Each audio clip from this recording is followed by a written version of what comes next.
والمرسلين أما بعد فأعوذ بالله السميع العليم من الشيطان الرجيم بسم الله الرحمن الرحيم ثم لتسألن يومئذ عن النعيم صدق الله مولانا العظيم إن الله وملائكته يصلون على النبي يا أيها الذين آمنوا صلوا عليه وسلموا تسليما الصلاة والسلام عليك يا سيدي يا رسول الله وعلى آلك وأصحابك يا سيدي يا نور الله الصلاة والسلام عليك يا سيدي يا نور الله وعلى آلك وأصحابك يا رحمة للعالمين اللہ رب العزت کی حمد و ثنا درود مدودہ کے نامیدار مدنی تاجدار شب اسرا کے دلہ والی اور دو سما جان کائنات بلکہ جان دو جہان کائنات احمد مجتبی حضرت محمد مصطفیٰ صلی اللہ علیہ وآلہ وسلم کی باقر بارگاہ عالیہ میں درود و سلام کا نذرانہ پیش کرنے کے بعد واجب الاحترام ذوی الاحتشام جملہ سامعین و ناظرین السلام علیکم ورحمۃ اللہ وبرکاتہ۔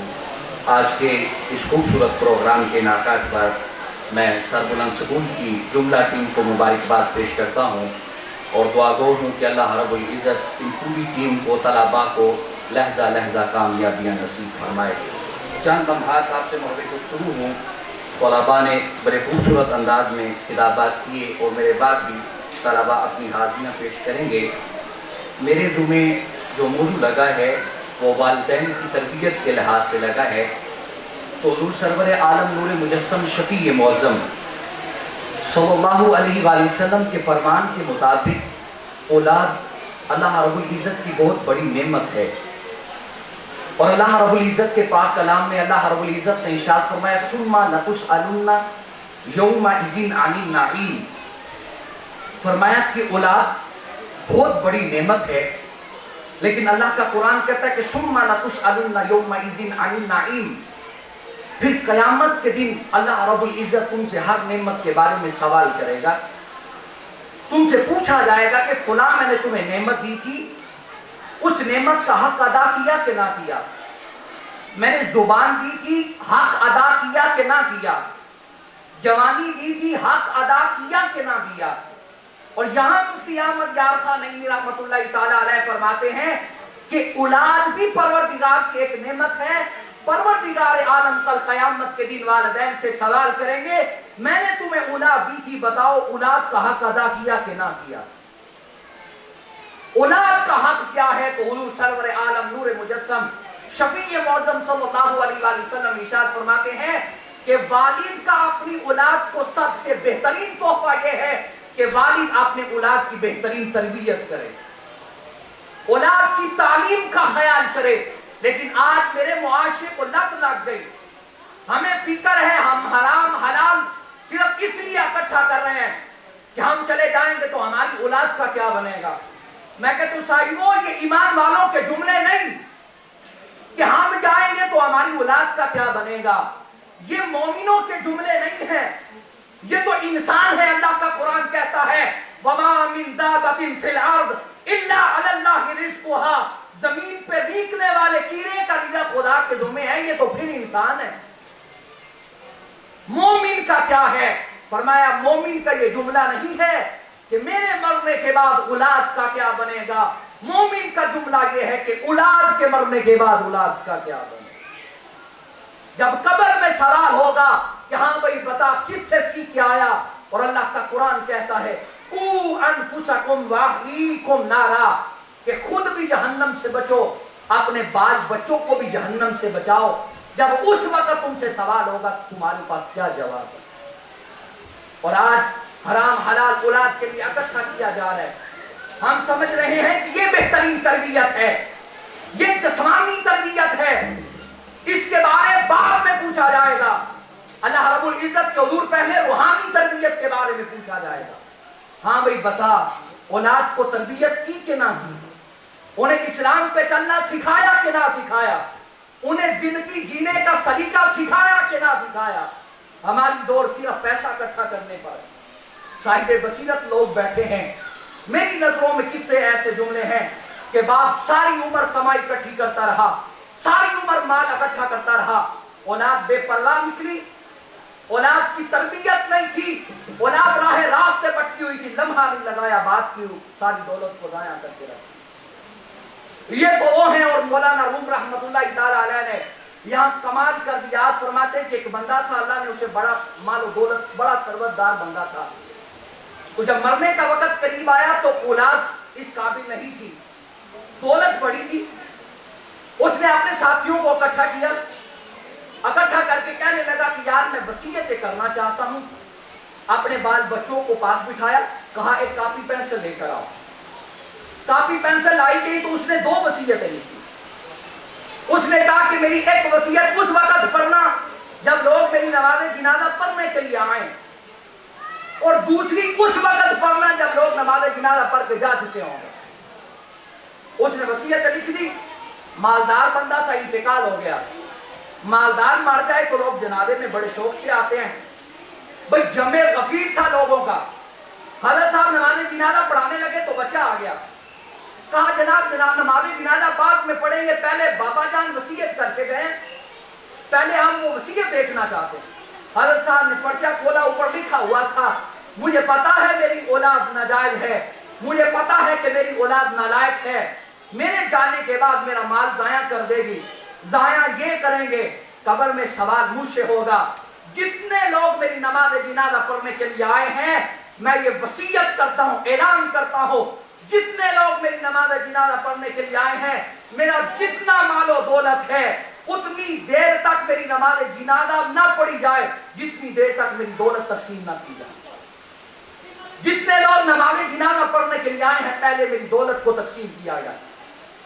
اب ڈھیر لگ گیا دولت کا، فتوے تو میں نے اور آپ نے اپنی پاکٹوں میں اپنی جیبوں میں گھر کے رکھے ہیں۔ ایک نکلا، اس نے کہا نماز جنازہ تو ساری عمر ہو گئی ہے پڑھتے ہوئے، اور نماز جنازہ پڑھنا فرض کفایہ، نہ پڑھا تو کیا ہو گیا، پھر پڑھ لیں۔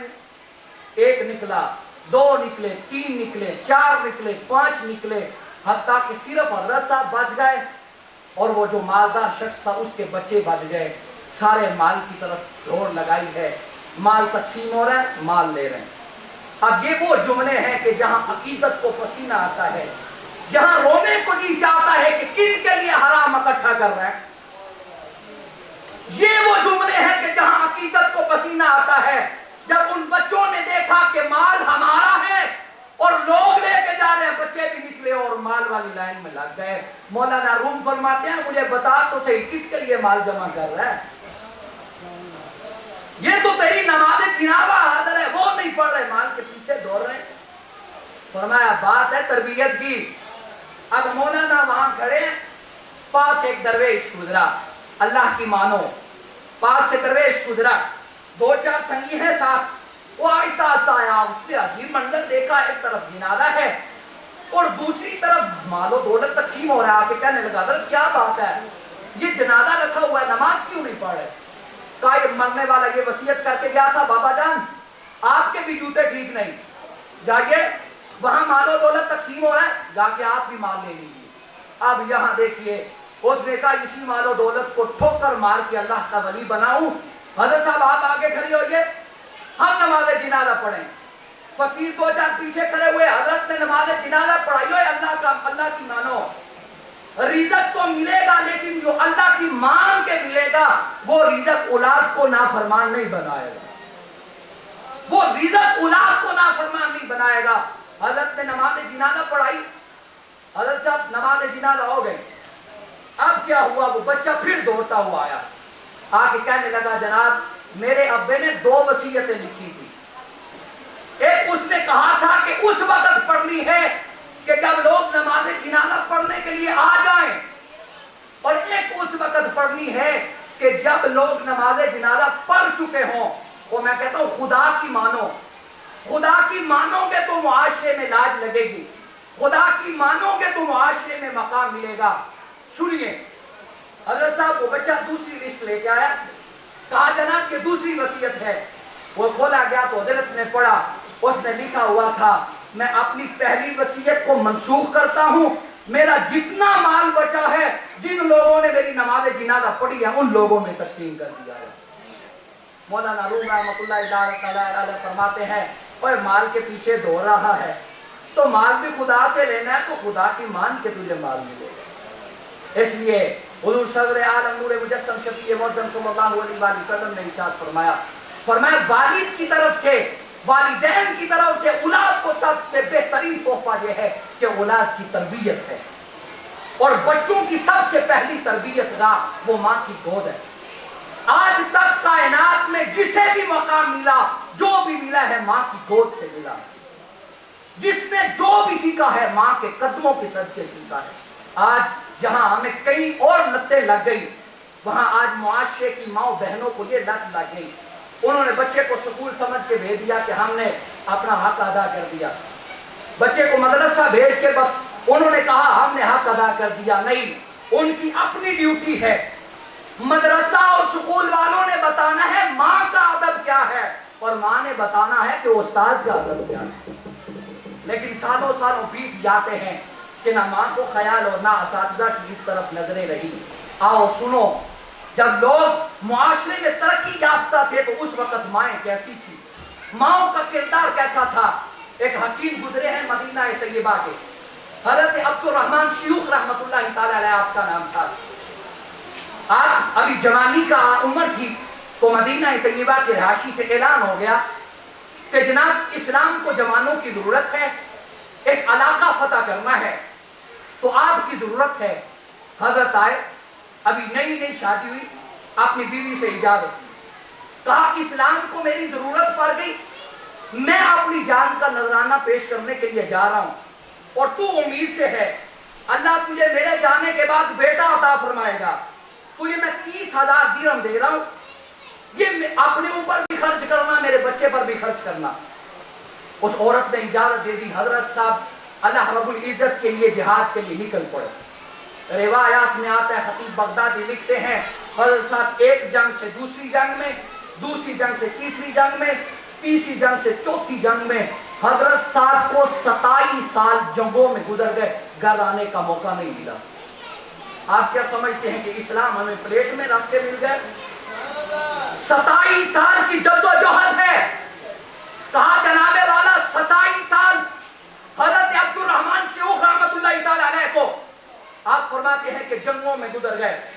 27 سال کے بعد ایک دفعہ وقفہ آیا تو آپ کو خیال آیا کہ یار گھر چلتا ہوں، میں جب آیا تھا تو میری بیوی امید سے تھی، تو اللہ نے کوئی اولاد دی ہوگی تو چلو جاؤ اولاد کا منہ دیکھ لیتا ہوں۔ آپ فرماتے ہیں کہ صبح میں رات کو نکلا اور جب مدینہ طیبہ میں پہنچا تو صبح ہونے کے قریب تھی، میں مدینہ طیبہ میں آیا تو پورے مدینے کا نقشہ تبدیل ہوا تھا۔